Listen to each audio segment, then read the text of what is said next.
And so, it begins. Dark were the skies, and chill was the wind, as the land was covered in a veil of malice. Across the hill did ride a dread army of the night, cloaked in mist and fog, prepared to rain down death and destruction upon the land. And the people did crowd for a savior, a noble soul to save them from their impending demise. Just as it seemed all was lost, in strode a mighty hero, clad in shimmering metal from head to toe. Wielding a terrible broadsword, he did cleave his foes in two, smashing their ranks asunder with righteous fury. And when the day was done and the enemy strewn across the fields in pieces, the people did turn to the warrior and say, "We shall name this day in your honor. Speak unto us your wisdom." The warrior said one word that day: epic.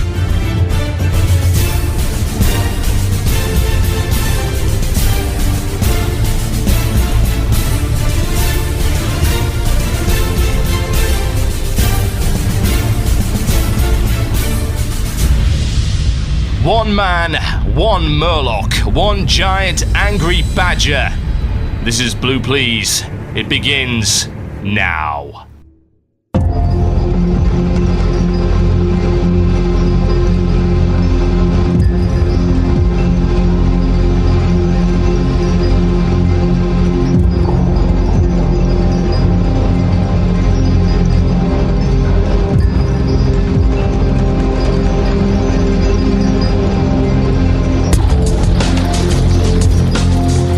Yes, indeed, folks. Welcome to Blue Please on WoW Radio for the 22nd of January, 2010. My name is TotalBiscuit. I shall be your host for the next 90 minutes of me, and possibly more me. It's to be expected. It's what the show's all about. If you don't like it, go elsewhere. Find another show. You'll not find one of this caliber that I can guarantee. What? Yes. You're going to listen to your second-class shows. What are we got coming in for you in the show today? Well, Blizz decided, against their better judgment, to do another Twitter Q&A. Develop a chat. Lots of content. We're going to be going through the entire thing today, point by point. It's going to be the entire show, give or take. It makes sense, to be honest. Very little has happened this week. It's like, hey, new bosses got released, and the new bosses were buggy. There's a shocker. You could accidentally pull the Blood Queen in a variety of different amusing ways while fighting the Council of Blood Princes below. Some great testing there. Possibly a little bit of an issue there with their testing method, I feel. Allowing you to test one boss in isolation doesn't quite prepare you for that issue, does it? Yes, I was talking to Dave, also known as Fear the Flames, one of our community members. He was telling me they managed to pull the Blood Queen by bouncing the, I believe it's the fire orb, the flame orb, through the roof, which caused the Blood Queen to aggro and run all the way down to them and kill them. Oh god. It does make you wonder why such things can actually happen, honestly. It has now been hotfixed, thankfully. Apparently the Blood Queen no longer even spawns until you've killed the Blood Princess, which would have been a sensible thing to do to begin with, let's be honest. Why bother spawning her anyway? Surely she's an end of wing boss, so, whatever. But yeah, Twitter chat, lots of information there. Going to be going through point by point deconstructing later on in the show. But you may influence it. This is a democracy, in the lying sense of the word. You can send in your suggestions for the last hope of the show. It's the illusion of choice. Email themurloc@gmail.com. That is the murloc@gmail.com. That will be the address for the next couple of weeks. It will be changing. The times they are a-changing. And I'm not going to tell you what to yet. It will be a surprise. I'll come up with something, no doubt. It'll be nicer. It'll be more professional. No doubt you guys will typo it, even more so than this one. Hopeless. Well, I am happy to say one thing at least. Those of you who've been keeping track of the progress of the guild have been aware of the last couple of weeks that we have been able to do absolutely nothing. Our paladin healer decided to go AWOL for no good reason and won't talk to any of us on Steam or anything. That's always nice. At the height of passive-aggressive there. I don't know, maybe there's a legitimate issue there, but if you're going to be online on Steam, one would assume that you might be able to spare 20 seconds of your very important time to tell us, hey, I'm not raiding with you anymore. But we have a replacement. He's on his way over right now. I'm going to restart raiding on Saturday, and a good job, really, because we're well behind as a direct result of that nonsense. Got an entire wing to clear before we get to kill the new bosses. That's kind of cool. It's nice to have quite a lot of content ahead of me. We shall see. And I must say, I'm also approving of what appears to be an accelerated drip feed of the bosses. We're going to be facing the Lich King in 2 weeks now. So that actually makes me wonder as to why they spent so long drip feeding the content. Like, that's not going to extend the subscriber base by that long. I suppose maybe a month or two, but really, it does make me wonder if the encounters near the end were so bugged and perhaps even not finished. Oh well, we shall probably never know. Never mind. Ladies and gents, children of all ages, if you are not already in the IRC channel and you are listening live, irc.quakenet.org, #WC Radio, also setting up the new channel for the new site, #Cynical Brit on the same network. Feel free to join there and loaf around until we get the Q-bot and all the good stuff in there. I'd also like to say a hearty congratulations, even though I don't get along with him anymore, to the one and only Cadwallian, ex-webmaster and host of Wild Things Considered, who is now a father. Although his decision to broadcast the entire birth on the internet was a little suspect. Oh well, no judgments to be made there. And by the looks of it, enough people have done that already. Congratulations, nonetheless. Ladies and gents, it is time for this. No, it isn't. It's not working. Ah, I forgot to fix it. The mail time dropping. Why? Why? Where the hell did it go, anyway? I do wonder. Anyway, mail time. Whatever, let's get on with it. No point wasting time with that. Got quite a few emails, to be honest. It's going to take a while to get through these. Might have 2 email segments. Shocking. Let's see. This one is from Ezreal from Holland, and he says this. Hey, TB. I was wondering what your opinion is regarding the 2 situations that happened during a TOC and VOA raid that was in. In the first situation, I was in TOC 25 Pug, well that was asking for trouble, when we killed twins and Death's Verdict dropped. Rolling ensued and a warrior from my guild won it. Right after he receives the trinket, he asked in guild chat, does anyone want to buy it? A small bidding war follows and eventually a DK from our guild that was present during the kill ends up buying the trinket from him. What do you think of this? The warrior had the right to roll on the trinket since he was there as DPS, and it was in fact an awesome DPS trinket. However, does that also give him the right to just sell it to whoever he wants? Yeah, actually, it does, as far as I'm concerned. He had the right to roll on it. He was in a pug group. So what's the problem? I don't see any issues with that, honestly. It seems perfectly reasonable. It's not like, say, he was a mage rolling on it. He could have used it. He didn't. He decided to sell it to a DK from the guild, who was there at the, the point of the kill. I'm okay with that. I think that's entirely reasonable. I don't see the problem with it, honestly. At the end of the day, if you're in the group, you have equal loot rights. If it's a pug and there is no pre-arranged system whereby something has been reserved or there are different loot rules put in place before you join, then why not? If they are there, then yes, you're damn right it's unethical. So yeah, otherwise it's fine. At the end of the day, pugs are always going to be a little bit loose with the rules, because that's just the way of it. It's not a guild. You can't prioritize and say, oh, well, you have this because you need it more than me. Or, oh, I've got more DKP than you. Or I'm higher on the Suicide Kings list. You don't get that. In a pug, as far as I'm concerned, things are fair game if you can use it. I don't see the issue with it at all. But there you go. That's just my personal opinion. The idea of pug morality is a rather nebulous one at best. Now, the second situation happened in a VOA 25 pug. We kill Coralan and some PvP neckpiece drops. A DK in my guild really wants it but ends up losing the roll. Right before it gets passed to the winner, someone else from my guild rolls on it and ends up winning the neckpiece. He then proceeds to trade the neckpiece to the DK, since the only reason he rolled was to give the DK another chance of a winning roll. Is this cool or is this just being a douchebag? That's actually pretty douchey, honestly.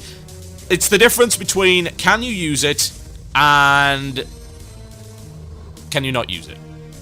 If you just rolled on it, knowing full well that you wouldn't use it, and just denied someone else, then yeah, I guess that is a douchey thing. But then again, how do you compare that to the first situation? It's a pretty difficult call. Would that thing have been any use? You know, this Death's Verdict trinket, I'm not familiar with it. Would it have been any use to that warrior?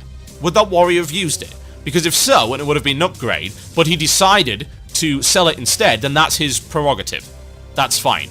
But with the other case, where he can't use it, and he's just rolling specifically to try and get it for somebody else, then yeah, that's a douchebag move. Because what you've done there is you've denied it to somebody else who also rolled on it and actually needed it.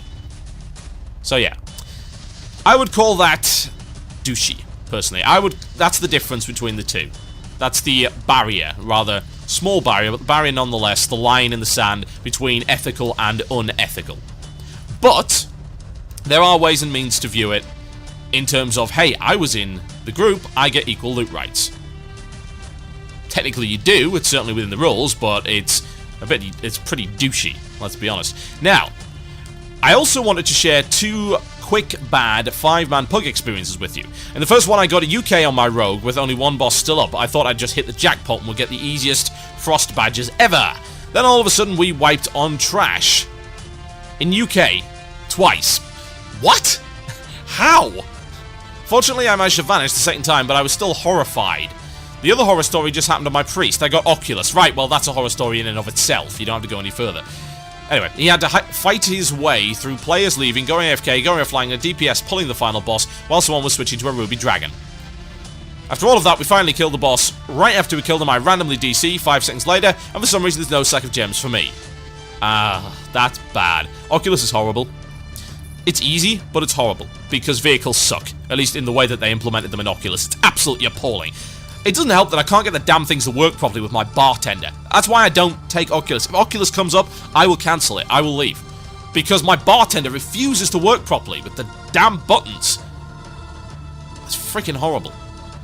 Easy, but horrible. I can't be arsed clicking them. At the end of the day, I want to play a mage, not a damn Drake. Right, let's see what else we've got here.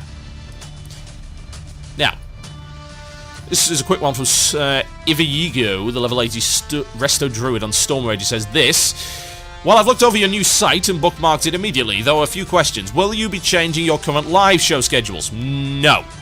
Maybe. Blue Please will stay exactly where it is, because people seem to like it at that time slot. Gaming the system as of next week, as in there's one show and then the change, is moving to Sundays. Most likely at 5 PM GMT. That's midday Eastern Standard.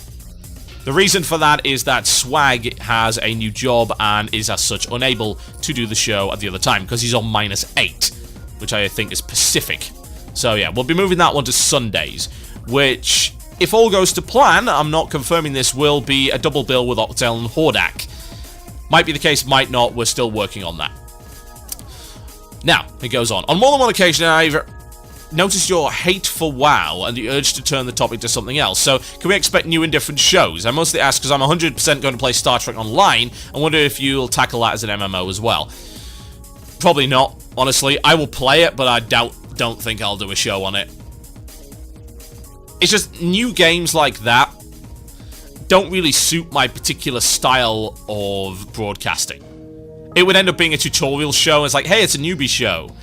I'm not into doing that kind of thing. I'm not into doing stuff like, say, The Instance does, where they appeal to this kind of demographic who are either new or pretty low level or just play really casually, and they talk about things that really, in the grand scheme of things, don't matter. That's fine for those who listen, but it's not my thing.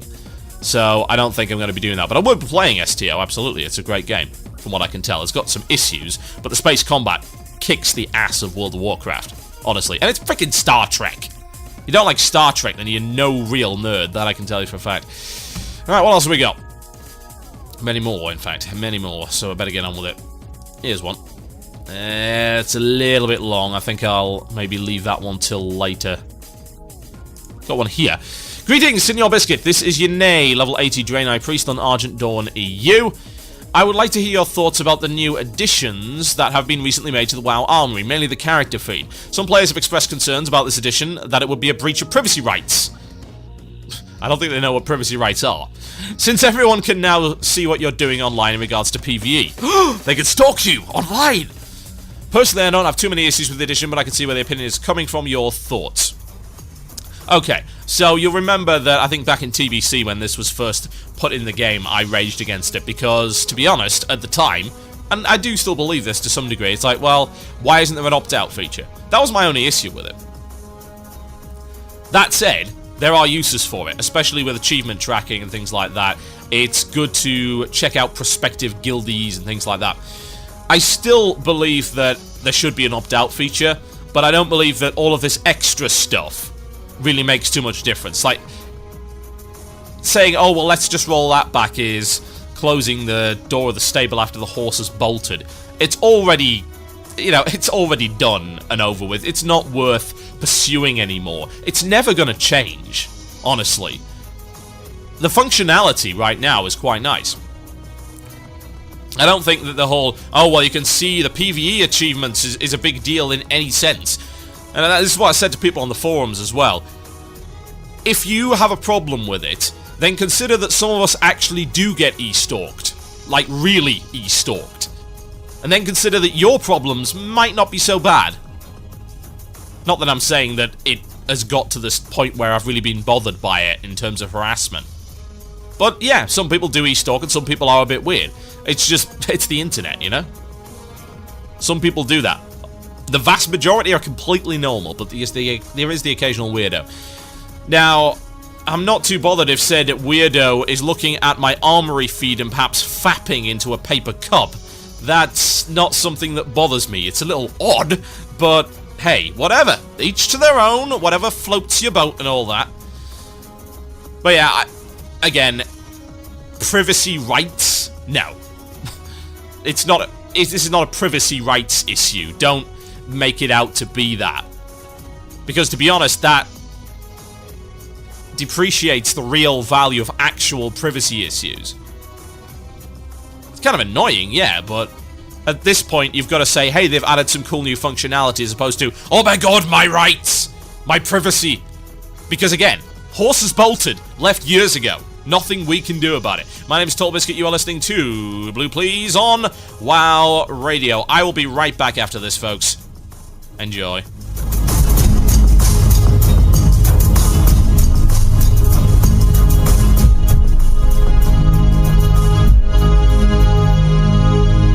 You're listening to the podcast and archive of Blue Please. Music was removed due to copyright concerns. If you'd like to hear the music, tune in live on Fridays at 8 PM British Standard Time.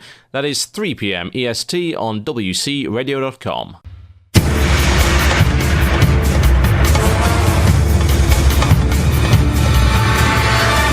You're listening to Blue Please here on WoW Radio with myself, TotalBiscuit. So, Blizzard have this thing about Twitter these days. They had some... I think I covered this a while ago, actually. They had this terrible battle cry idea. Retweet this, do your battle cry. Basically create a trending topic, which failed miserably, I might add. Never mind. So, they loves their Twitter, apparently, but they are using it for some mildly useful things. I say mildly useful because, to be fair, this is not good. This is not a good way of doing things. But whatever. They've started doing dev chats on Twitter. I can't imagine why. But whatever. So, there's a big long dev chat here, and I'd like to go through it, because it's basically the only content I've got for this week. Nothing else has happened. I haven't had a chance to do the other stuff. I haven't had a chance to look at the new bosses. I'm like 5 bosses behind as a result of this healer problem. But, there is a dev chat on Twitter that I can talk about. Oh, this is scraping the damn bottom of the barrel, isn't it? You can go check this out via in the IRC channel. You will get links to this. Stormtamer's going to be linking it for you. If you're not, well, head over to mmo-champion.com. This is where I'm getting this from. Mainly because their setup is nice, actually. It's really nice. I like the layout. So it's nice to read it from here. That's why I'm reading it here and not the official one. So head over there and have a look and read along with me as for the rest of the show. Aside from the illusion of choice at the end, we'll be talking about this. So, let's get started. The first question was this. If damage and healing is too much per health ratio, then why don't you have Battlegrounds/Arenas give a minus 30% damage/healing debuff? The answer is, we have been talking about solutions like that. It might be a bit awkward, but it might also solve the problem, and maybe it's okay in the last season before an expansion to experiment a little bit. Okay, so here's the problem that I've got with this, and any idea that involves, hey, let's have an aura. Anything that's, oh, let's have an aura is the worst cop-out ever. It is. It really is. Like, we can't even be bothered to go into the mechanics and look at the problems. We can't even bother to edit gear. Let's just flat nerf everybody across the board with a freaking aura. Sunwell Radiance and Icewell Radiance, as we like to call it, the Ice Crown dodge debuff. You know what that demonstrates? Lack of planning. Again, the same mistake made twice in an N-tier instance. How do you do that over the course of 2 years? How do you forget the problems in Sunwell? Like, hey, we've got to nerf it because avoidance has gotten too high. Oh, it's okay, we've got a new expansion, we'll never make that mistake again. Oh, look! Avoidance has gotten too high again! Shocker. Is it going to happen again in Cataclysm? I certainly hope not. What is this nonsense? It does make me wonder how much forethought they're putting in here. And surely, Blizzard would know how powerful people we're going to get. I mean, to what extent do they plan this stuff? And let's think about it here. They know what item levels they're going to be going for, so they can approximate the rough level of power of any player at any given time in the raid spectrum. Yeah? You see the raid timeline here, you got this guy over here, he's going to be in, what, tier 9.25 sort of level gear. He is going to perform this well. This tank is going to do this. This healer is going to heal this. And yes, there's a human element in there, but you can average it out. So how do you make that mistake exactly? How does it happen? Someone tell me. The only way I can see this happening is if they don't plan that far ahead. It's like, we have Nex. Okay, we're getting Ulduar. Right, Ulduar's done with. We'll better start on a new instance now. Crap, we've only got 2 months. Let's get TOC out. Oh, it's a mess. And all these jumps in power all over the place with freaking Elixir and stuff like that. Here, have some 245 level gear from Oni of all places. Have some 245 level gear from Badgers. Here, have these 3 rings. They're like 260 or whatever. It doesn't indicate to me that they had a proper plan in place for the raid progression, and that after all this time, after 1 vanilla and 1 TBC, full set of tiered instances is unacceptably bad. I'm sorry, it is. There's no excuse for this. Game's been out 5 years. It's obvious that raiding is the primary focus of content. It is. The most content that goes into the game is raid content. They've gone out of their way to ensure that everyone gets to experience the wonders of raiding. So are you telling me that they didn't plan for this? Honestly, that they had to use something so inelegant as a raid-wide aura? Ugh. God, how sickening is that? Oh well, we better get on with this because, to be honest, I could probably do a 15 freaking minute thing on all of them. Crazy. So here we go. Next one. Is there talk of a fire shield spell for elemental shaman to use like water shield for restoration shaman? Not this time. Well, that's easy because I don't care about shaman. Next question. Do you still have plans to implement guild housing? Oh my... Oh, shut up about housing. Guild housing isn't a priority. Aside from the huge development involved to get people out of cities and into these private areas other players can't see. We like cities to feel populated, but I'm not sure anyone expected WoW to be going as strong as it is after 5 years, so who knows in the future. Guild housing is a terrible idea. Don't bother. I hope they never implement guild housing in any respect. The only way it could work is if it was Guild Fortress out in the middle of the damn wilderness and it was battles. You know, giant area with barely anything in it other than zoned off areas where you can build a huge blinking castle. You want some siege warfare there, there's some guild warfare, there you go. But no housing, it serves no purpose.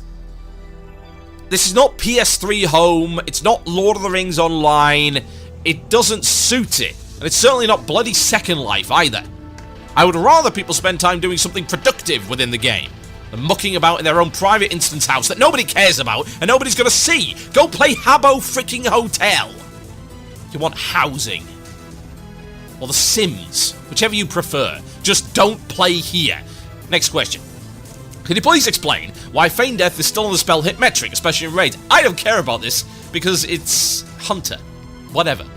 Next question. All spells get a proc weapon from ICC 25 except Frost Death Knights and Feral Druids. Any plans to give these specs ICC 25 proc weapons? It's tough when you get into the design mode of everyone must be able to get something from every boss. We try and cover a reasonable spread of players, but as with the Ashen Verdict Rings and Quel'Dalar, there are going to be some specs skipped over. We still love you. Yeah, I remember the days when it was okay to skip over some specs on some bosses. Obviously, it wasn't okay to skip over specs in an entire freaking instance, which has happened before, I might add, and was pretty terrible. But it's okay to say, well, actually this boss is more caster-orientated, and there's not an awful lot of melee gear, or maybe there just isn't a piece of gear on there which is optimized for a Retribution Paladin. That's okay, because there's 11 other bosses in this instance, plus hard mode loot tables, which are different. That's fine. That is all well and good. Is it not okay simply to just give some badges that people can go and buy gear from? Isn't that the point of badges, to supplement and to deal with the RNG nature of the looting? It seems to me that in their effort to be all things to all men, they actually sacrificed a bit on variety. I mean, we saw the issues of them removing different kinds of spell damage, for instance. They removed all the elemental stuff and homogenized it all. That's a real shame, honestly. I remember back in TBC where I was able to get a fire item, and there were warlocks able to get this shadow cloak. Of course, shadow priests as well. And it was awesome. It was shadow damage, optimized for one particular spec and nothing else. And now I totally get it that this is a bit lousy for other people. But don't we have a badge system now? Don't we have tokens that could be traded in for such things? That sounds pretty good to me. Or did people just whine, oh, I can't use it anymore, I decided to change spec. Ah. Oh, boo-hoo. Do I cry because when I change to Arcane I get an extra 3% hit so I'm overcapped? No. Ridiculous. So yeah, I totally get that. Next question. What is your stance on Fire Mage single target DPS in comparison to Arcane? Not going to talk about that, because even though I play a mage, I am going to be equal. I am going to be totally non-discriminatory. I hate every class equally. Next question. Icecrown introduced new gameplay mechanics similar to that of platform games and consoles. Will you continue to keep this trend in Cataclysm? It's funny that, actually, because I remember them claiming that there was stuff like that in Serpent Shrine and TK, and there really wasn't, honestly. I suppose you can maybe count the Lurker Below, but not really. They were saying there's all moving platforms in underwater combat. There isn't really. Anyway. Quote, many of you guys and many of us have been playing WoW for a long time. We think it's important to keep introducing new things to keep it feeling exciting and fresh. Some things work and we try and improve them over time. Some don't work as well and we move on. We try to never move too far away from the core experience of swinging your sword and tossing a spell, though. Yeah. It's the things that you do in between swinging the sword and tossing the spell that make the difference. That's why bosses play differently. To be honest, I think WoW is... Actually, what am I talking about? I think it has. WoW has had the best boss designs in any MMO ever. Period. It's done way more of them, it's got the raid design down pretty well, and aside from the catering to horrible entitled casual scrubs, it's pretty solid in terms of the raid game. So yeah, I want to see more mechanics like that. Absolutely, go for it. That's a good thing. Everyone should think that that's a good thing. That's more variety. Because let's be honest, there are a couple of things in Icecrown that are not all that amazing in terms of innovation. But then again, you can't expect every boss to be some crazy-ass brand new mechanic. Just doesn't happen. Are there any plans to increase the size of the backpack? Yes, basically there is. That's it. Okay, big backpack. Nice, cool. Don't care. Next question. Siege weapons were a Let's try it again. Siege weapons were a unique game mechanic for Ulduar.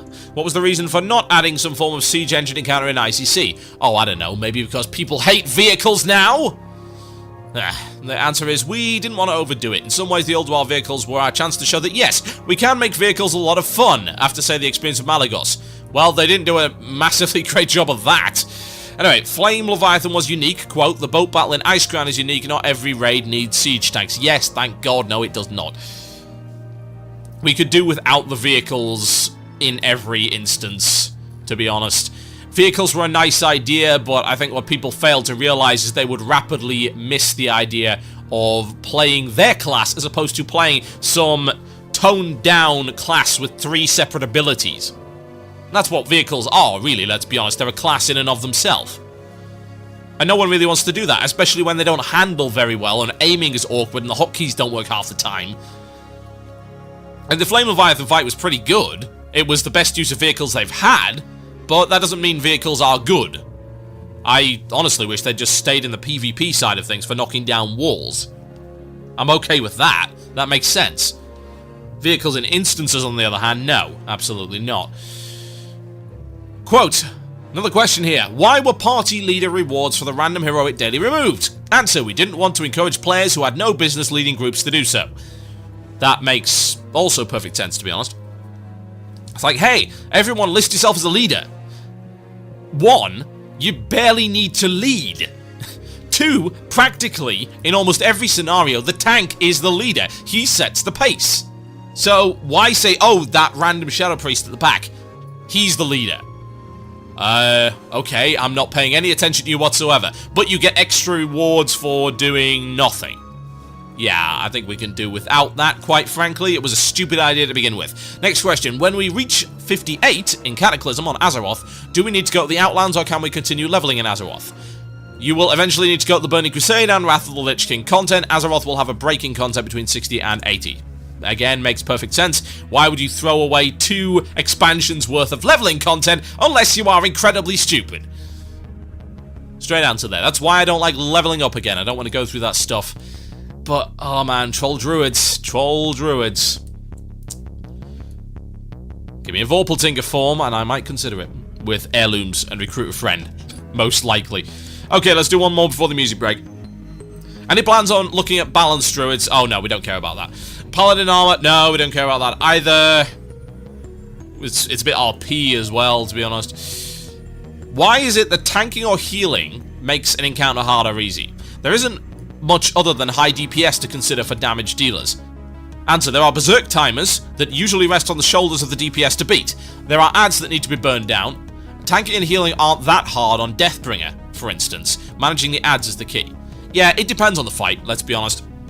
I think a lot of people do view tanking as harder than DPSing. But let's be honest, there can be a massive difference in the capability of the DPS. They have to learn their class just like anybody else. And on a lot of fights, DPS do have other jobs. Honestly. So yeah, it's understandable. A lot of people will view the tank as more important because, hey, you can't do an instance without one, and that's fine. Tanks should relish that role as far as I'm concerned. It makes me wonder why there's a shortage of them. It'd be pretty nice to have all that importance riding on your shoulders. Like, hey, you're an awesome tank. You're the reason we beat this, not that DPS mage in the back who's doing 12k in gun drag. Yes, I was. It was awesome. I felt good. My name is TotalBiscuit. You're listening to Blue Please here on WoW Radio. I'll be right back after the break with more of this Twitter analysis. Whatever the hell you want to call it. Enjoy.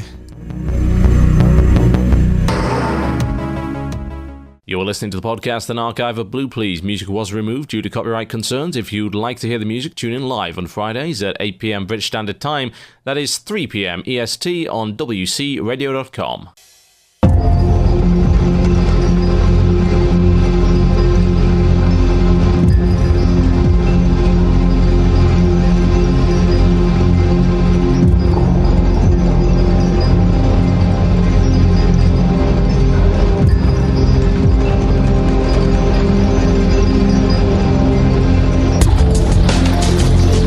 You're listening to Blue Please here on WoW Radio with myself, TotalBiscuit. We're doing tweeting, folks. We're looking at the Twitter, as they call it. The tweeting chat, or whatever the hell.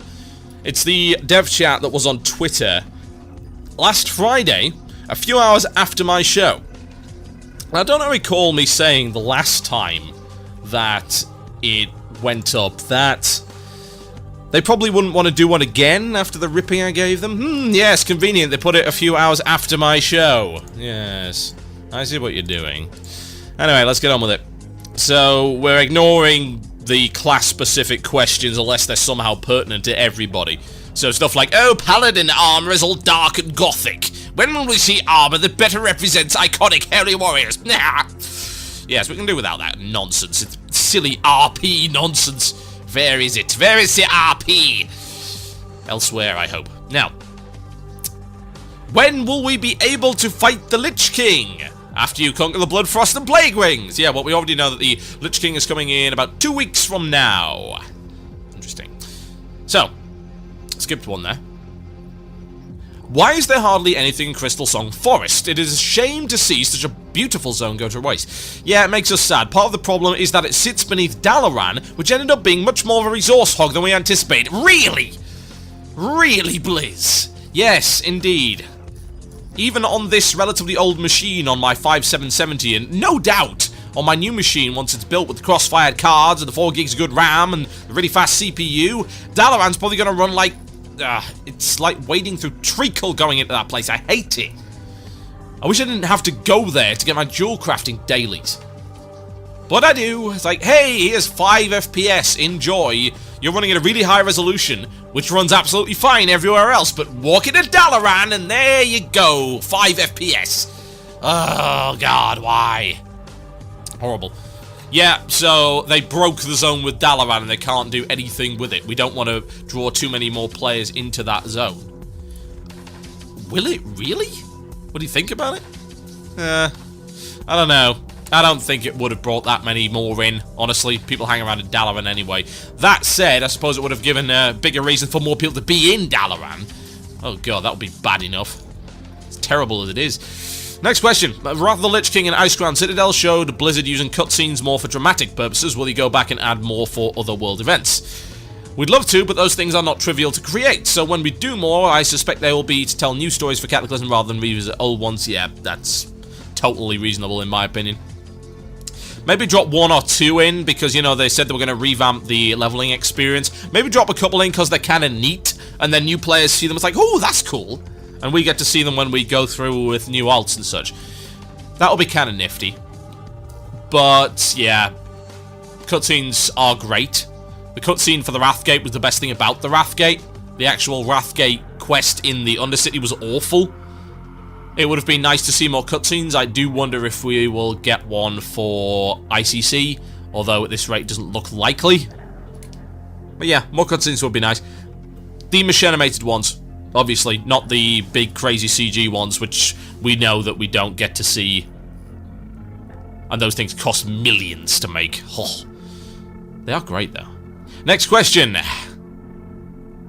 With the new skins for Druid forms, what is the chance that Warlocks might see race, faction? No, we don't care. Why are there no new daily quests or something along those lines added in 3.3? I can answer this without even looking at it. Bear in mind, I haven't read this Twitter thing. I wanted all the responses to be spontaneous. My answer to that is, there's too many already! Why do you want this? I always find this hilarious that casual players, so-called casual players, say, oh, we need more dailies. Like, you spend like 6 hours a day on dailies. There's like 50 of them. Are you serious? You're a casual player? Oh, you could have raided in that time. You're not a casual player, you're an antisocial player.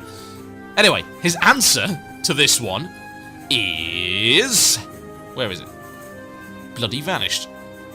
Ah, there we go.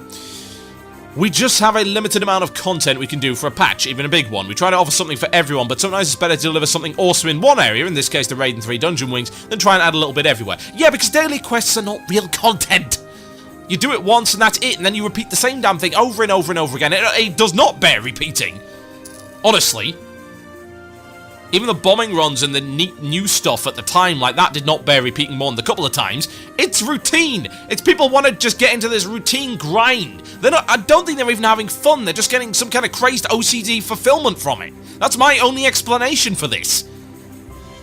It's not like they're challenging. They're not hard. They don't change. They're exactly the damn same. Gather this to get this. I do my jewel crafting daily quest grudgingly to help the guild.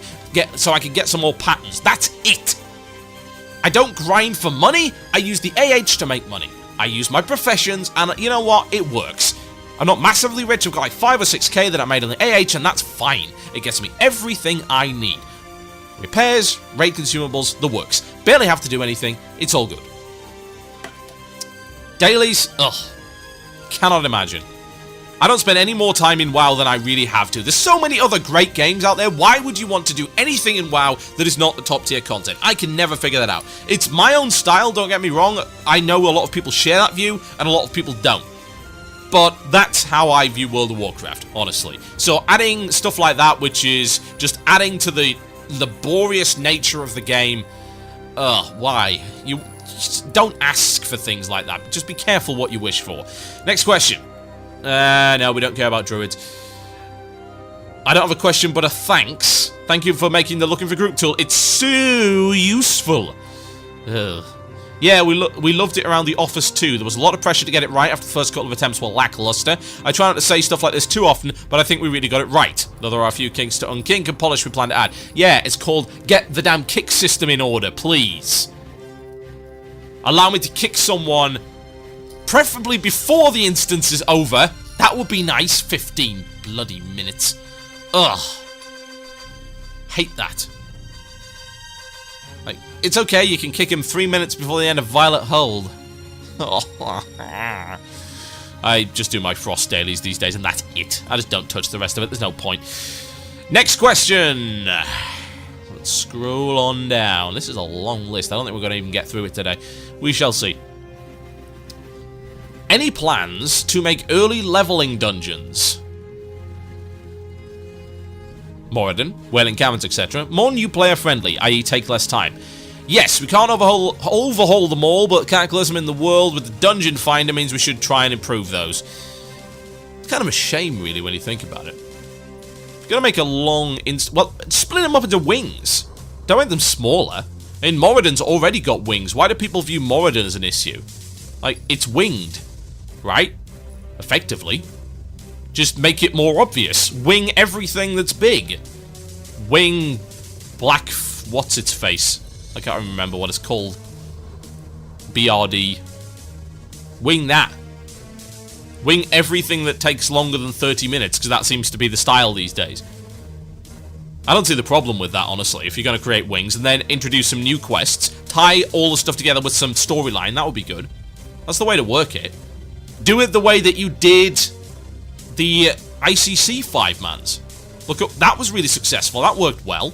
I was fine with that. Right, we've got a couple of instances here. They take between 15 and 30 minutes each. They are tied together. You've got to beat one to get onto the other. And there's a storyline, and there's an additional quest running through it. And there's all cool stuff happening. Yeah, that's good. Do that. I'd like to see that. I think that would be a good bet. Here's one. This is interesting. How much will the incremental buff over time in Ice Crown increase health damage and healing? We haven't completely decided, but something like 5%, similar to the look of the draw buff. Well, that's not very big, I suppose. But if it's going to be doing that over time, then, yeah, that could add up pretty quickly. And, of course, it's going to completely screw up the boss balance. It doesn't account for 5% extra damage, healing, and health. Let's be honest. I still don't agree with it. Will I turn it off? Well, we don't know that. We had that discussion on the last show.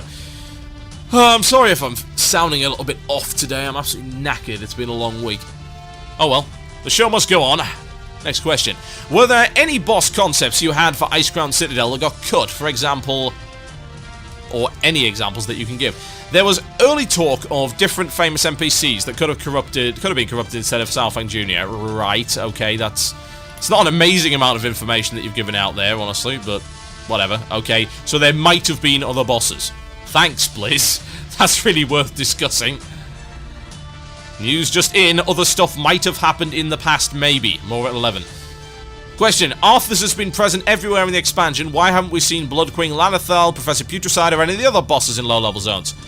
Because we hadn't created them yet. You saw a certain undead dragon, however. Yeah. It's pretty reasonable. I thought they'd just been kind of mucking about in there. I don't think Putricide would have wanted to wander around the place. He was too busy trying to fix the slime pipes. Next question. Will there be any more developments on enchanting as a profession? We would love to do fun things like daily quests. Shut up! No, we wouldn't! Daily quests aren't fun. Hush! Oh, I hate players. I hate my fellow enchanters. They are my worst enemy in many ways, and this is just one of them. We don't want that! Just make the profession okay. Give us useful stuff. Which, to be fair, we already have. Please, please don't do that. Oh, no, no, no, no, no, no, no. Awful. Apparently we have some great new things to add for Cataclysm, but you'll have to see, though. Oh, dear. Next question. Would you be willing to make personal bank storage look more like guild bank storage and available to all characters on a realm? This is something we discuss a lot. It actually helps with keeping mail volume down, as well as a player convenience. Shared bank. Sounds perfectly reasonable to me. I'm surprised we haven't had it already. Will Mal'Ganis have any involvement in patch 3.3? He will continue to menace you in the culling of Stratum. Okay. Fair enough. Will mages ever get to be true masters of ports by adding more than just the main cities, or maybe we can decide our own areas? We've been growing the number of places they can go over time. We'll probably never get to the point where mages ignore ships, mounts, or flight paths. They're okay right now. We can go to all the major cities. That's more than most people can do. Next question. Will the various faction leaders, such as Tyrande and Cairn, play a part in 3.3, or will they be marginalized? We have a lot of NPCs active in the Northrend finale already. I'm not sure these two specifically get to play a big part. At some point, your cast of characters is just too big to manage. The finale is a pretty major lore moment, though. You will dig it. Can we dig it? Can we dig it? It's a good question. Perhaps we can dig it. Maybe if we're given a shovel and a spade and a hand grenade. We shall see. It's lore. I don't care. Next question. Have you ever considered making the Battered Hills BOP? No. Because better items would be available so quickly in the Ice Crown raid, we thought we'd get more dynamic gameplay by letting players trade it. It also mirrored the first Kell as well. Yeah, God, guys, seriously. BOP is dumb. It's got a really low drop rate anyway. The idea is that you can get this weapon, which will be a nice staple, over to ICC 10. I mean, for God's sake, the Lens of the Mind, or whatever it's called, is the level of the first boss in ICC 10 sword that drops like candy. We've had 3 in the past 5 weeks. For God's sake. We don't need that to be OP. Anyone could do that. Marigar's so easy. And if you need to plug your gear, say you've just come back to the game, you've got a lot of gold, but your gear sucks now because it's out of date, hey, buy a Battered Hilt, there you go. And yeah, like they said, it mirrors the first Keldalar. Which, yes, was a BOE item that you could buy and then forge in Onyxia. Which is entirely reasonable.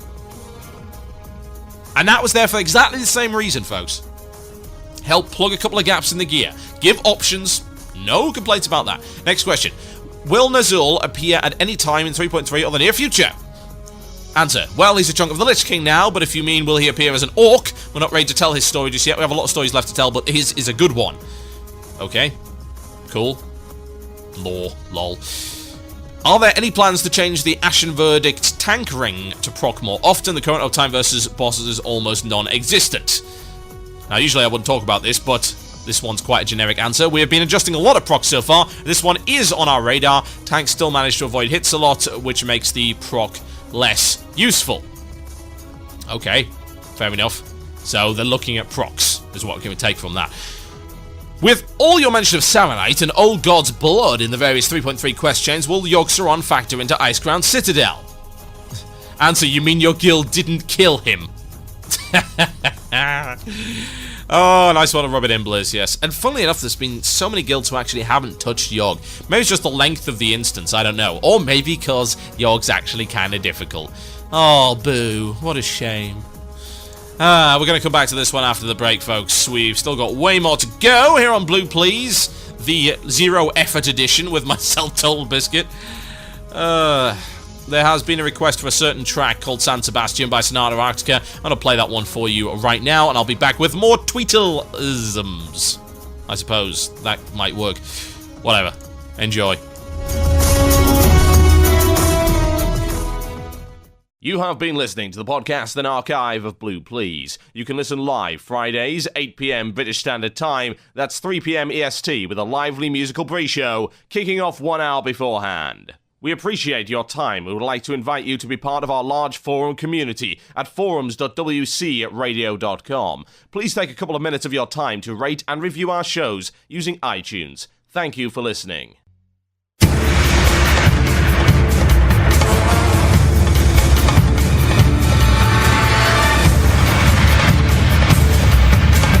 You're listening to Blue Please on WoW Radio for the second of last time, I believe, with myself, TotalBiscuit. Don't worry, we're not going away. I'm heading over to cynicalbrit.com. And if you're listening on the podcast, 90% chance, maybe even higher than that, that you won't have to do anything. Everything will be transferred over, the feed will be transferred. If not, and if you don't end up getting a show downloaded on, say, when is the next one? The 5th of February 2010, then head over to cynicalbrit.com and look at the RSS feed there, because something might have gone wrong with it. Whatever, you'll be able to get your tracks from there. I can guarantee it. So, we are dealing with this Twitter stuff. It's a bit of a no-effort show today, mainly because I'm incredibly tired. I'm tired. Well, I've been taking a nap. Send fires and missiles! Alright, fires and missiles later. I've got a great Civ 4 game going on with Beyond the Sword. I'm playing as Mahatma Gandhi, who is reigning terror upon the entire known world, which I believe is historically accurate in every possible respect. Maybe. Right, so here we go. Yet more of the tweeting. If you want to follow along with this, it's on MMO Champion. I'm reading their version as opposed to the Blizzard version just because it set out better. And the last question we asked was... stuff about Samonite. Next question. Are there plans to improve the Dwarven racials? At this point, anything is better than find treasure. Answer, well, we are adding archaeology to WoW... ... Everyone roll a dwarf, quickly! Next question. Oh, we're not interested in pet scanning. That can go away. Does Blizzard have anything in the works to offer former players of WoW? Answer, maybe we can give you a good reason to come back. They're offering new content, as they continue to always do. If you decide to come back, then cool. If you don't, not cool. I quit for the entirety of 3.2. And for half of 3.1 after the guild just got sick of raiding Ulduar. So, that's... you know, surely they provided me with something in the form of Ice Crown, right? Because I was a former player, I am now a current player. I will going back to be a former player when I get bored. I will come back again. What do you want, a medal? Congratulations, you quit the game. Here, have this prize. No, I'm not going to reward that. Next question. No, we don't care about that. Do we care about this? Yes, we do. Are there more plans for unique weapon procs as the game goes forward? How do you see this affecting min-maxing? Answer, we want to keep adding procs and other interesting mechanics to keep the items from feeling exactly like the item it's replacing with a few more stats. We know they're hard at the balance, but that's part of the fun. Well, yeah, exactly! I've been saying this all along! Especially for PvE. Procs are the best thing. Because otherwise it's just, hey, it's a nice new model with slightly more stats. That's not interesting! And major issues with several RPGs that do that. Why can't we have it do cool stuff? Chance to make enemies explode everywhere. Huh? Proc chances are awesome. I want to see more of them. As a mage, I've never really got to experience proc chances in terms of weapons. Trinkets, sure, but not weapons.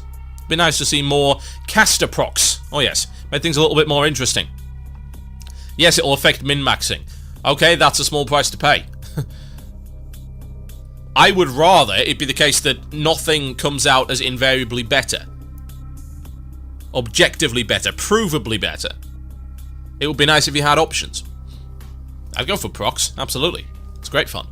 Next question. City raiding seems like a great way to promote Horde vs Alliance PvP. Will there be any added incentives for this?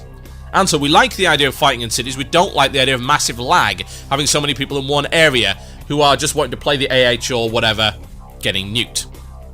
Well, that doesn't happen anyway, of which you know, I might add, because you only get involved in city raids if you actually actively shoot somebody.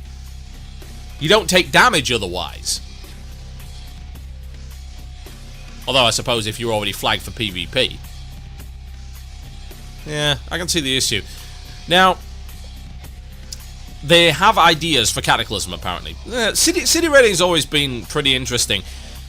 I think it comes down to the point that people have this big nostalgia for South Shore versus Tarren Mill, and they want to go invade towns.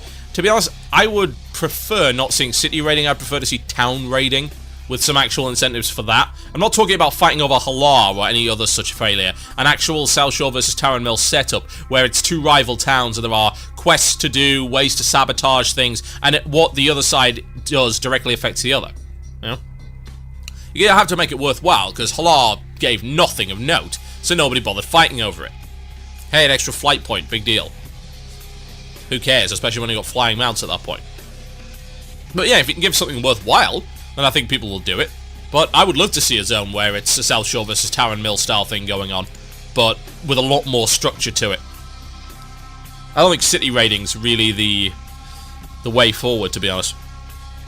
We've seen it done in Warhammer Online. Warhammer Online's built for it. WoW isn't. WoW's too much of a Care Bear game to deal with that. We don't care about that, or that, or that. Yeah, it's all class-specific stuff, or Canada-specific stuff. Actually, I like this. Can we expect a Canadian-style pet for the Olympics this year? Answer, I will put in a request for an epic moose mount. Not sure if it'll make it, though. Beaver mount, man! Honestly. I would pay big money, honestly. Big moolah for a beaver mount. What else have we got? No, we're not interested in stupid wannabe Neos. Oh, it's terrible. Will rogue hunters ever be able to dual-wield hand crossbows or pistols? Oh, shut up. You've watched the Matrix or John Woo movies once too much, thank you very much. Well, I suppose you could also argue they've been playing Torchlight. But, right, okay, on that same target, you can put them in as long as you let me dual-wield wands. Oh, yeah. I be packing. Not one, but two wands. You can call them Mac 10s, and I can go roll in the hood, and so forth.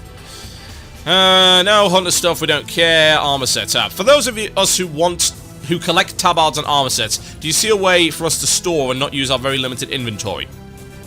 Yes, we like to store them the same way as you do titles. In general, we don't want to punish the pack rats out there who just like to collect stuff. We'll have to wait and see what we can do about it. I'll tell you what you can do about it. A trophy case. Make a buyable trophy case. Add it to the bank. Stick them in there.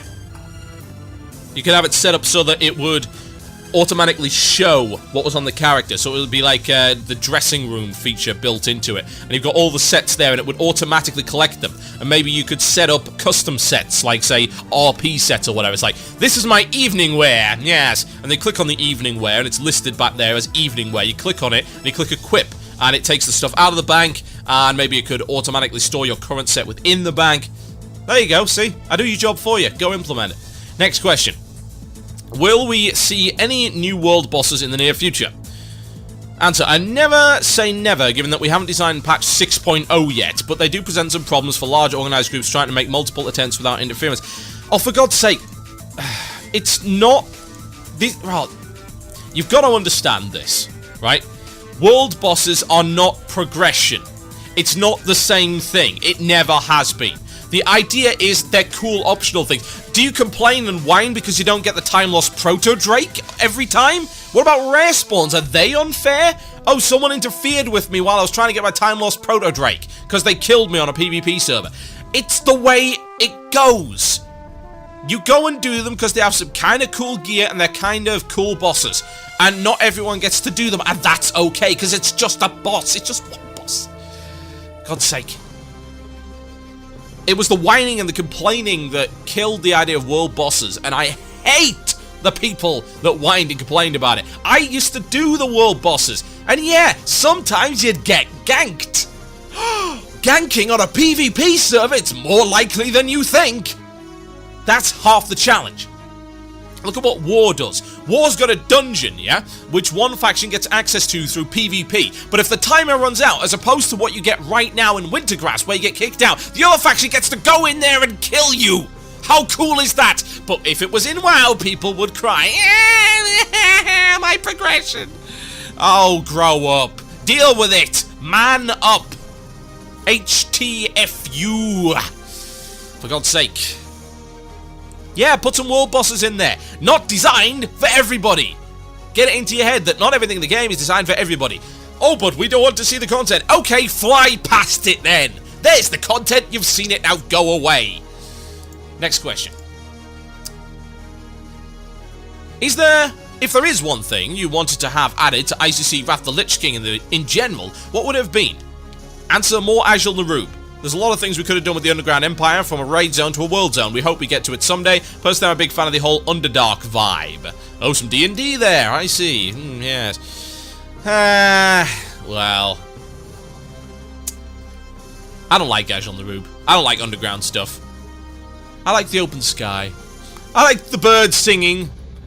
the gargoyles screeching, the frostworms freezing innocent civilians. I like to see the cold clouds and the bitter winter sun in the air. I just don't like caves, man. Maybe I'm a bit claustrophobic. Claustrophobia very, very common amongst trolls, I tend to find it. It's a bit of a genetic trait. We're rather tall, you see. That's why we have to stoop. Next question. What do we got? Are heirloom items in the recruit a friend system going to work at the start of Cataclysm, particularly for Worgans?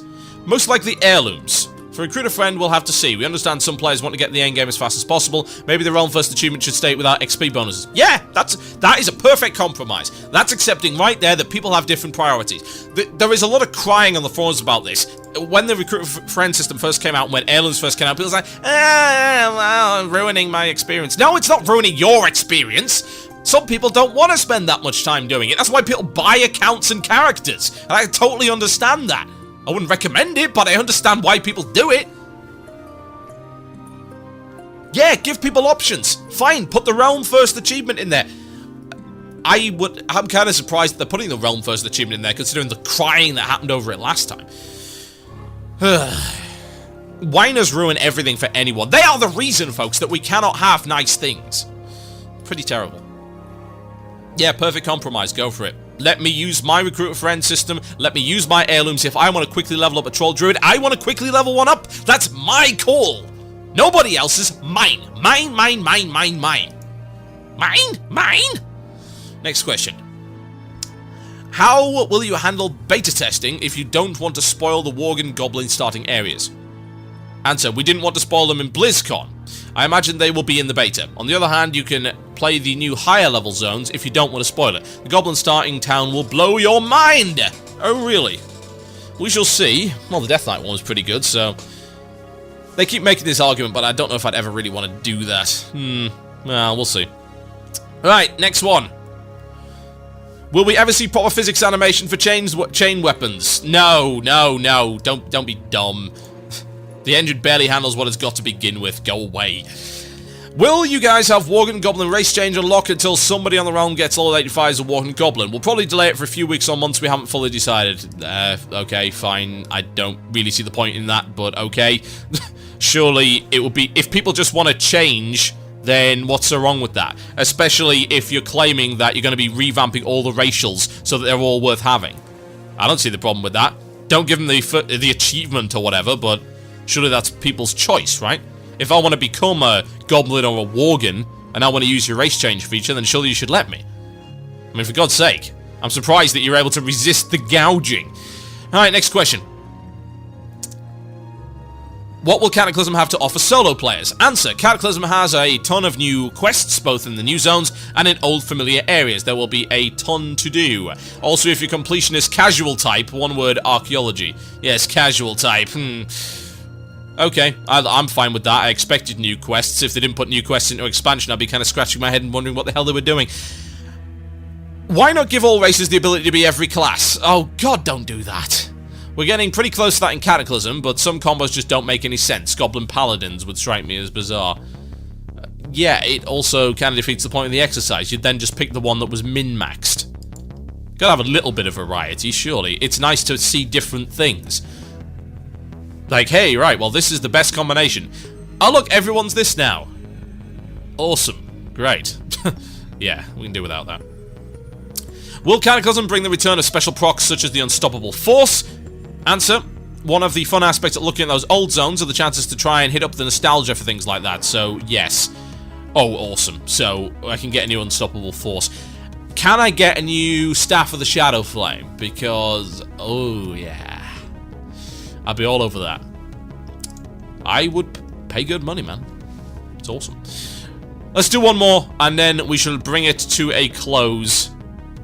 Did Ghostcrawler ever give out those ponies he promised? Answer. First, are you a paladin? If so, then no ponies for you. Everyone else can have a very small pony. The DKK say very, very small hero pony. You know, you should have made the entire QA like that. It would have been way more interesting. There's one about arena rewards, but who cares about PvP, am I right? Maybe not. Whatever. My name is TotalBiscuit. I'm coming back with the illusion of choice after the break. You got 4 minutes to get your topics in at the last minute, you horrible, disorganized people. This is Lacuna Coil. This is Swamped. Enjoy. You're listening to the podcast and archive of Blue Please. Music was removed due to copyright concerns. If you'd like to hear the music, tune in live on Fridays at 8 p.m. British Standard Time. That is 3 p.m. EST on WCRadio.com.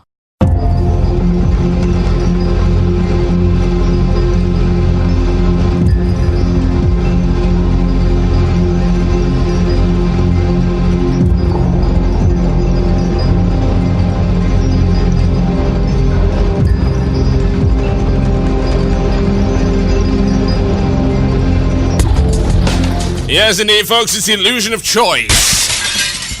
Or, in this case, I suppose you could call it Imbecile of the Week. It's a simple topic that someone said that was blatant bait for me. It's like dangling a nice piece of raw, bloody meat in front of a snarling, hungry, salivating dog. It's pretty bad. It comes from Panazi, and he says, I thought you might like this. Quote, I did 1k DPS in a heroic and you called me bad for it's such elitism. I'm surprised you didn't use the $15 a month guy. Oh, you want me to go off on this guy for 10 minutes? I suppose I could do that. Let's see what he has to say, folks. I'm going to have this linked in the IRC channel if you're not already there. Fools. Fools! IRC.quakenet.org, #pound WC Radio, and of course, #pound Cynical Brit now. So, let's give this one to Storm Tamer and he can show it to you. My threads, let me show you them.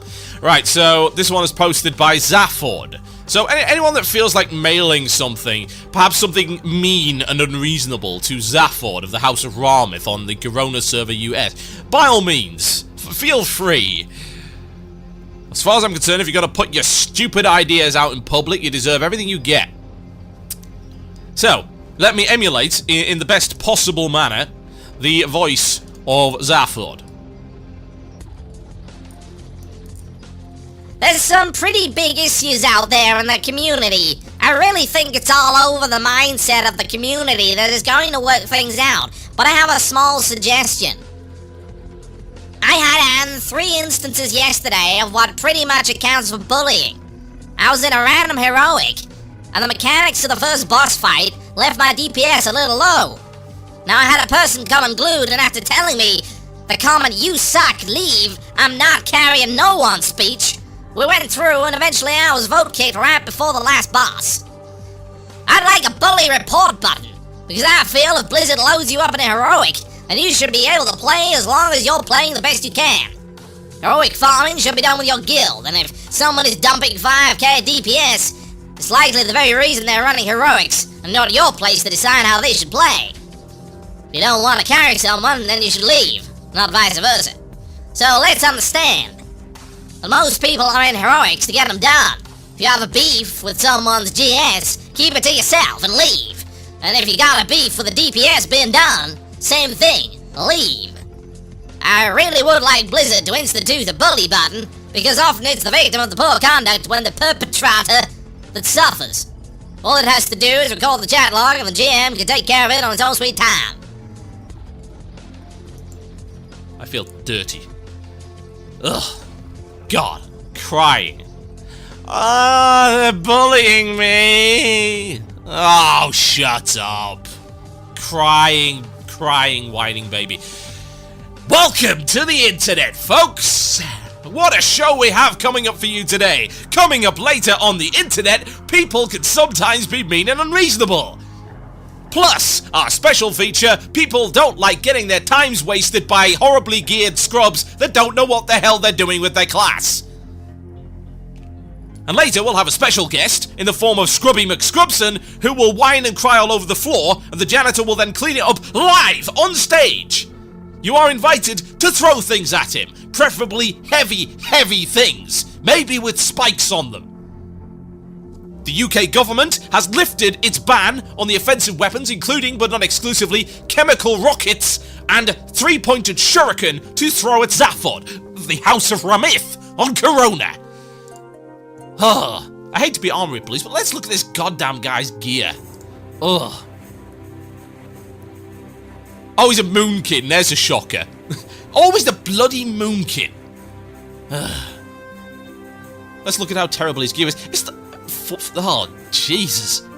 Wow, that's not even that bad, honestly.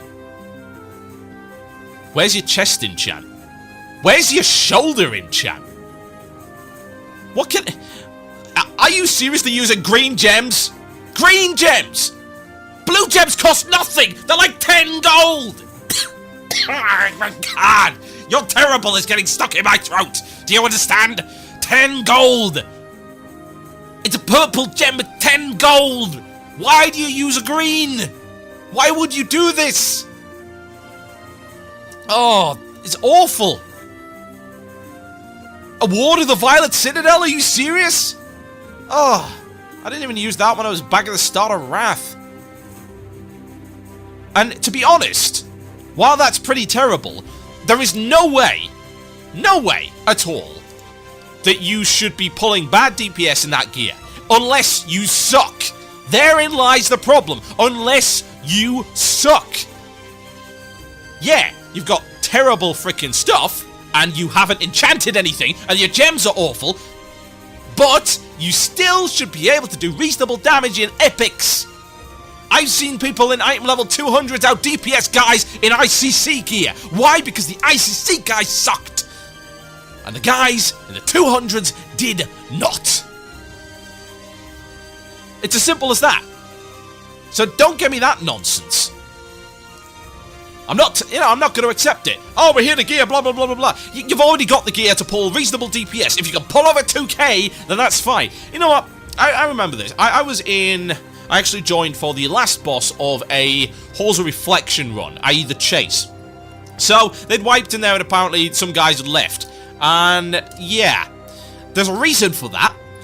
Because they were pulling under 2k DPS on the chase. You want to know the only reason they got through the chase? Me, who was pulling 6.5k with no support from them. Bloody nonsense. Oh, 2k DPS the frickin' chase. Are you serious? You shouldn't have even been there. Nonsense. Utter nonsense. It's the whining and the crying, and it's like, oh, how dare you tell me that I should learn my class? How dare you tell me that I should play ball and be part of the team? Bearing in mind that all of the meaningful content in this game is team-based. Oh, no, you should carry me through. I pay my $15 a month, and somehow that is worth more than yours. Therefore, you should carry me through the instance and give me the gear. And how dare you accuse me of being suboptimal? How dare you? I don't even know what the word optimal means, but I'm sure it's a bad one.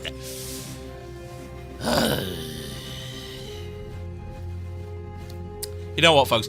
This brings out a really ugly side of me. Have you guessed? Why so whiny? One must ask. To people that actually take this seriously. The crying elitism. And I love that. It's like, let's throw as much nonsense, let's throw as many populist buzzwords into one title as possible. Bullies, elitist, gear score, DPS. Wow, the only way you could make that more populist is throw in something like slap in the face. It's terrible. I mean, look at it. It's awful. Wow. Never listen to these people. You know, the next guy, it's end of thread right there. Swine flu comes up with this. Only if you put in an easily offended by strangers because I'm a whiny baby butt. Oh yeah! What? Why is it that I get banned for saying stuff like that on the European forums and yet you can say that on the US ones? Because that's banning material right there. That's class that's attempting to humiliate someone. That's actually against the EU forum rules. I can't do that. I have to be more sneaky. And then the next one is, or you could do more damage. It's a perfect solution, isn't it? Really. If it's that much of a bother to you, then you need to leave the group. I've encountered maybe 3 jerks total using the LFG system. Then again, I do more than 2k DPS. These guys are great. Oh, I wish they were on the EU forums, honestly. Ah, man. Ah. No one has to fake a smile and tell a poor performing person that he's doing fine when he's not. If you know your class, you can do 2k single target and heroics in blues, not item level 232 gear. Yeah, damn right. What more is there to say about that kind of thing? Don't listen to these people. Blizzard should never listen to them. You should never have to listen to them. What? Why waste your time on people like this? You know, you want to be entitled? then I suggest you be entitled this way. I pay my $15 a month to not play with terrible players like you. I'm not obliged to play with idiots like you, and I'm certainly not obliged to be nice to you. You're not going to put in the effort, you're going to try and waste my time. You know, wasting someone's time is the most offensive thing you can do, in my book. That is the worst thing. It is the worst offense, the worst disrespect. We accept, of course, that the biggest currency in the world, the most important currency in the world, is time. We all have limited time, and I would prefer it not be spent on a moron like yourself. So I'm glad that the US forums are willing to tell it like it is, and I'm glad that there are not so many bleeding hearts there that'll run to defend this guy, screaming, "Ah, how dare you!" I dare, they dare, and they certainly well should. It's their right, and indeed their duty, to smack idiots like this down, because they drag the entire level of the player base. Drag it through the mud. Drag it through the gutter. It's terrible. Horrendous. Felt good. Ladies and gentlemen, you've been listening to Blue Please here on WoW Radio. Thank you ever so much for listening to the show. You have, as always, been a fantastic audience. This is the second off last show on WoW Radio. There will be one more next week on the 29th, and then I'll be completing the move over to cynicalbrit.com. You'll also notice that the archives on cynicalbrit.com are being relinked as we speak. All of the new episodes do work. You can note how I've set up the latest episode of Blue Please over there on cynicalbrit.com. It looks great, if I do say so myself. Admittedly, it wasn't really my work. That was all Jen's work, so thank you very much for that.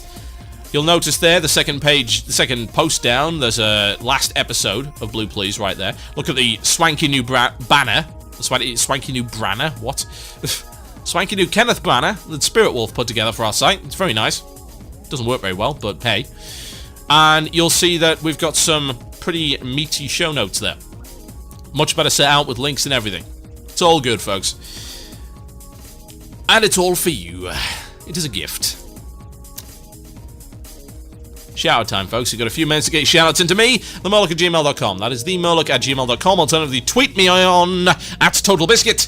Or you can send me a message. WC Radio, #pound WC Radio on irc.quaintnet.org.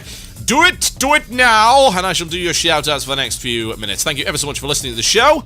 We do have a tip jar if you feel like throwing in a couple of dollars to show your appreciation. It's entirely optional, and very much appreciated when it happens. PayPal, TotalBiscuit@gmail.com.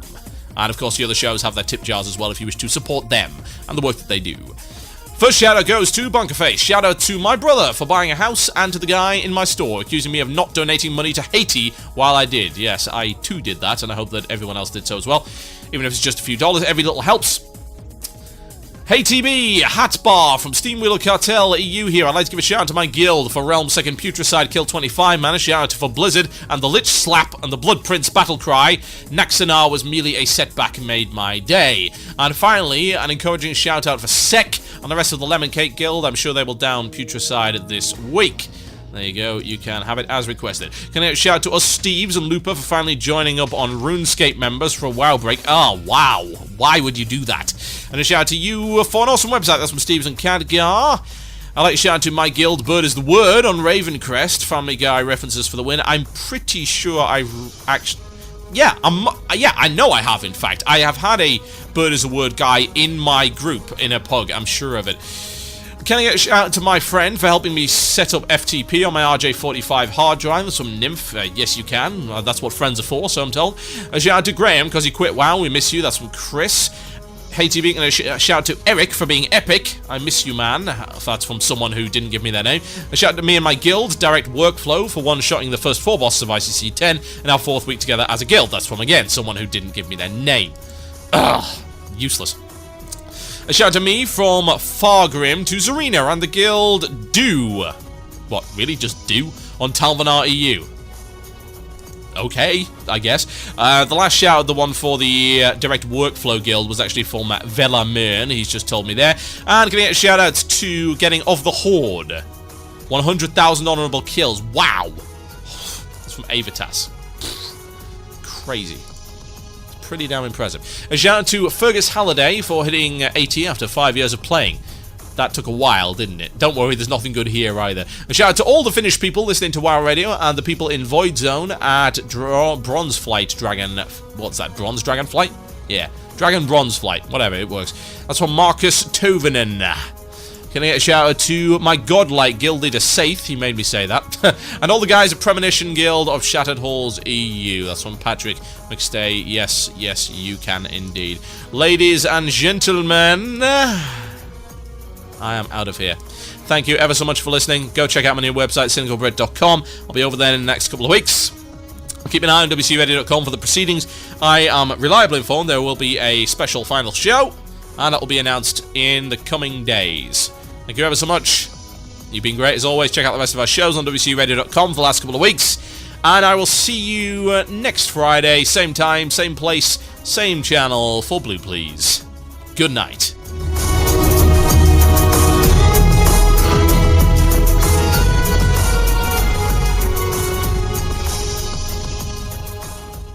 You have been listening to the podcast and archive of Blue Please. You can listen live Fridays, 8 p.m. British Standard Time. That's 3 p.m. EST with a lively musical pre-show kicking off 1 hour beforehand. We appreciate your time. We would like to invite you to be part of our large forum community at forums.wcradio.com. Please take a couple of minutes of your time to rate and review our shows using